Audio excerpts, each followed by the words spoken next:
Guys video शुरू करने से पहले आपसे रिक्वेस्ट है चैनल को सब्सक्राइब कर लें, बेल आइकन को प्रेस कर लें ताकि आपको हर लेटेस्ट वीडियो सबसे पहले मिल सके। यहाँ देखिए, सबसे पहले आपका शुक्रिया बहुत बहुत कि आप हमेशा जो है मीडिया के ज़रिए जो है यहाँ के इशू उठाते रहते हैं राजगढ़ के, इसके लिए आपका शुक्रिया। और हमें जो है टाइम आपने दिया, इसके लिए आपका शुक्रिया बहुत बहुत। जहाँ तक राजगढ़ की बात है, और सही बात है कि बहुत सारी मुश्किलें जो हैं यहाँ पे ये लोग फेस कर रहे हैं। अगर इस समय हम देखें, सबसे बड़ी मुश्किल जो लोग इस समय फेस कर रहे हैं इस वक्त की, वो है बच्चों के लिए, पढ़ाई के लिए स्टाफ। अगर हम हाई सेकेंडरी स्कूल की बात करें, ये कोई छुपी बात नहीं है कि लेक्चरर की पोस्टें खाली हैं, मास्टर ग्रेड की पोस्टें खाली हैं, खासकर लेक्चरर की। अगर मैथ का लेक्चर नहीं होगा तो बच्चा क्या खाक पढ़ेगा? अगर फिजिक्स केमिस्ट्री का नहीं होगा तो बच्चा क्या पढ़ेगा? कैसे इंजीनियर डॉक्टर बनेगा? बायो का नहीं होगा तो डॉक्टर कैसे बनेगा? मेरे कहने का कि चाहे वो राजगढ़ है, चाहे वो हाला है, धंधराट है, चाहे वो कोई भी हाई सेकेंडरी स्कूल है, चाहे आप टॉप नील का ले लो, खासकर राजगढ़ की मैं बात करूंगा, यहाँ खड़े हम, कि ये जो स्टाफ की जो कमी है ये बहुत ही गंभीर समस्या है और इसको हल जो है करना पड़ेगा, चाहे वो डायरेक्टर स्कूल एजुकेशन हो, चाहे वो हायर अथॉरिटी हो एजुकेशन की। क्योंकि सबसे बड़ी समस्या पैदा ये हुई कि इन्होंने जो टीचर्स लगाने थे, जो मास्टर लगाने थे, जो इन्होंने लेक्चरर लगाने थे, लेक्चरर जो पब्लिक सर्विस कमीशन के थ्रू लगते थे, वो इन्होंने बंद कर दिया है। अब इन्होंने रखा है कि हम प्रमोशन करेंगे। ठीक है, आप प्रमोशन करिए। अगर किसी ने एमएससी कर रखी है बॉटनी में, जियोलॉजी में, आप लिस्ट बनाइए उनकी। अगर वो ट्रेंड हैं, टीचर हैं, वो एक तो टीचर को प्रमोशन मिलेगी, दूसरा बच्चों को फ़ायदा होगा। तो आप उनकी पूरी लिस्ट जारी करिए और उनको लगा दीजिए। आप वो भी नहीं लगा रहे हैं, आप पीएससी के थ्रू भी नहीं लगा रहे हैं, आपने टीचर को जो है उसको भी सीज कर दिया है। टीचर का लगे कोई पिछले 10-12 साल से नहीं लगे ना, वो भी सीज कर दिया है। अगर आपने सब कुछ सीज कर दिया तो फिर आप स्टाफ कहाँ से लाएंगे, कहाँ से पैदा करेंगे स्टाफ? तो इसलिए ये सबसे गंभीर समस्या इस समय स्टाफ की यहाँ। और ये जो राजगढ़ का एरिया है, यहाँ कोई बड़ा हाई सेकेंडरी स्कूल नहीं है प्राइवेट। बच्चों का सारा दारोमदार जो है इस हाई सेकेंडरी स्कूल पे है जो गवर्नमेंट का है। और यहाँ गरीब बच्चे जो दूर दराज गाँव में रहते हैं, चाहे वो जटकली के हों, चाहे वो आपके घाड़ी के हों, चाहे कनेर के हों, चाहे भरतून के हों, चाहे आपके ये जो बाकी एरिया है, चाहे वो सुक्षेत्र के हों, चाहे वो राजगढ़ के हों, जितना भी आपका इर्द गिर्द एरिया है, खासकर मैंने खुद घूमा है, ये मैं खुद फिरा हूँ, हर गांव की मैं समस्या जानता हूँ। बच्चे की समस्या, एक तो उसको चल के पैदल आना है, रोड भी कम है, उसको पैदल आना है, और आगे आएगा यहाँ पढ़ने के लिए स्टाफ नहीं है, उसका लेक्चरर नहीं है पढ़ाने के लिए, तो यहाँ के पढ़ भी नहीं पाएगा, घर जाके भी नहीं पढ़ पाएगा, ट्यूशन भी नहीं कर पाएगा, पास कैसे होगा? देखिए, जहाँ तक मैंने अभी तक पूरा देखा है एजुकेशन का, जहाँ जहाँ मैं हर हाई सेकेंडरी स्कूल में गया हूँ, हर जगह पहुँचा हूँ, और मैंने ये देखा है कि इस समय सबसे बड़ी समस्या स्टाफ की, और इसको ठीक नहीं कर रहे हैं। ये बहुत ही गलत बात है, क्योंकि जब स्टाफ ही नहीं होगा तो बच्चा पढ़ेगा कैसे? और बड़ी बड़ी बातें की जा रही हैं, गवर्नमेंट बड़ी बड़ी बातें कर रही है, रामबन में आके मीटिंगें करते हैं, कहते हैं कि हमने सब कुछ अच्छा कर दिया है। भाई क्या खाक, हम तो ग्राउंड रियलिटी में जीरो हैं, ग्राउंड रियलिटी में है ही कुछ नहीं।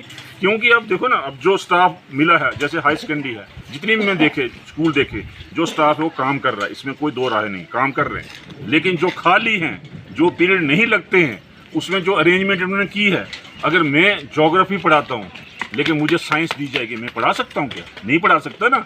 अगर मुझे for the example they the, science पढ़ाओ जी आप, फिजिक्स केमिस्ट्री, मैं क्या पढ़ा पाऊंगा? नोट्स को रट के आऊँगा, वो वहाँ पे बच्चे का कंसेप्ट क्लियर नहीं होगा। मैं टीचर लाइन से हूँ, इसलिए मैं बात करता हूँ।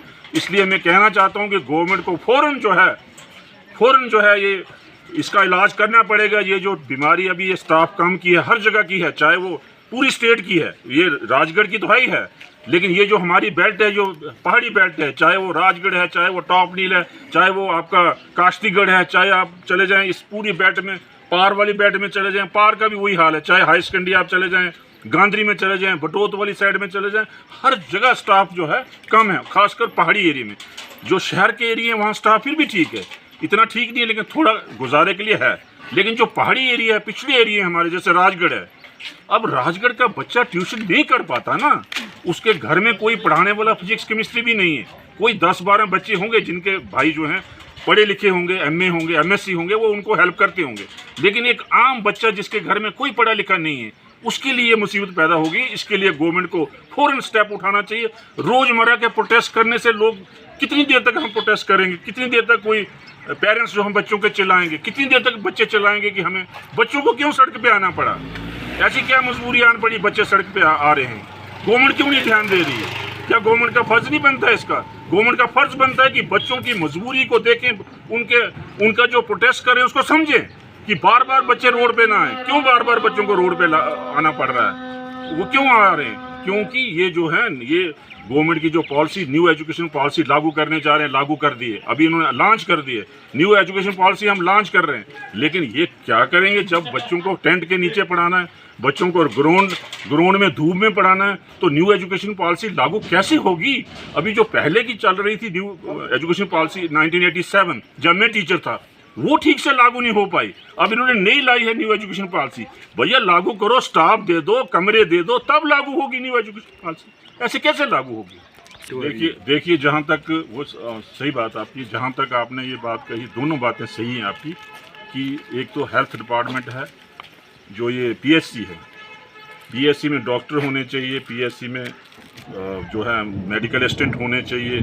जब कोई बीमार हो जाए या कोई छोटा मोटा ऑपरेशन करना हो तो डॉक्टर अवेलेबल होने चाहिए यहाँ, उसकी कमी यहाँ है। और ख़ासकर जो है ये एरिया जो है बैकवर्ड एरिया है, पिछड़ा एरिया। एम्बुलेंस है, 2 एम्बुलेंस यहाँ लगी होनी चाहिए।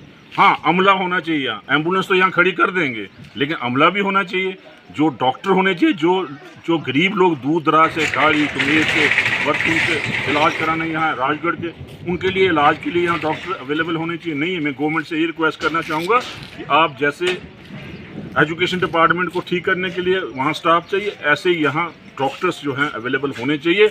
मैं तो कहता हूँ कि यहाँ कम से कम भी, ज़्यादा नहीं, कम से कम 50 बेड का हॉस्पिटल होना चाहिए, छोटा सा। तक आपने तहसील की बात की है, और मुझे याद है जब ये तहसील और नियाबत बननी थी, पहले नियाबत का शोर था कि नियाबत बनेगी राजगढ़, और फिर तहसील का आप लोगों ने जोर दिया, और चंद्रकोट में मीटिंग हुई थी। मुझे आज भी याद है कि वहाँ मैंने लड़ाई लड़ी थी कि हमें तहसील चाहिए राजगढ़ की। पहले नियाबत उन्होंने रखी थी, फिर तहसील भी मिली, नियाबत भी मिली, तहसील भी मिली, लेकिन हमने तहसील दी, हम मानते हैं तहसील दी, नियाबत दी।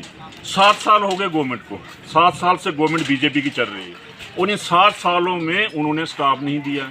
जो स्टाफ नहीं है यहाँ, जैसे अभी पटवारी की बात कर रहे हैं, एक पटवारी पूरे एरिया को संभाल रहा है, एक बंदा पटवारी के पीछे पूरा दिन फिरता रहेगा, वो कागज़ बनाता रहेगा। अब दूसरे आपने बहुत सारी फॉर्मेलिटी पैदा कर दी है। अब आपने मकान बनाना है, उसके लिए भी आपको कागज़ बनाने, अगर आपने कोई और स्कीम है उसके लिए कागज़ पटवारी के पीछे दौड़ना, तो एक पटवारी यहाँ कैसे चलेगा?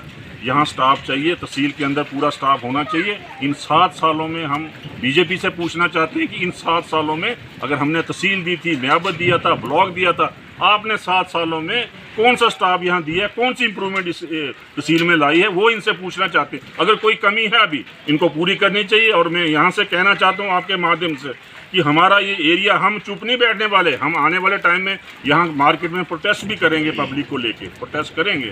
खासकर हम आने वाले टाइम में कॉलेज के लिए प्रोटेस्ट करेंगे। मैं करूँगा खुद, मेरे से पहले कोई करे, जोर लगाए, मैं अपना जोर पूरा लगाऊंगा पब्लिक को लेके। यहाँ कॉलेज मिलना चाहिए, क्योंकि यहाँ के बच्चे जो हैं, लड़कियाँ जो हैं रामबन नहीं जा सकती, यहाँ और डोडा नहीं जा सकती, यहाँ कॉलेज हमें चाहिए। ये राजगढ़ में ये तीसरी जो समस्या हमारी है वो कॉलेज की, एजुकेशन से रिलेटेड कॉलेज यहाँ चाहिए, और तहसील हमें बिल्कुल इसमें स्टाफ पूरा चाहिए।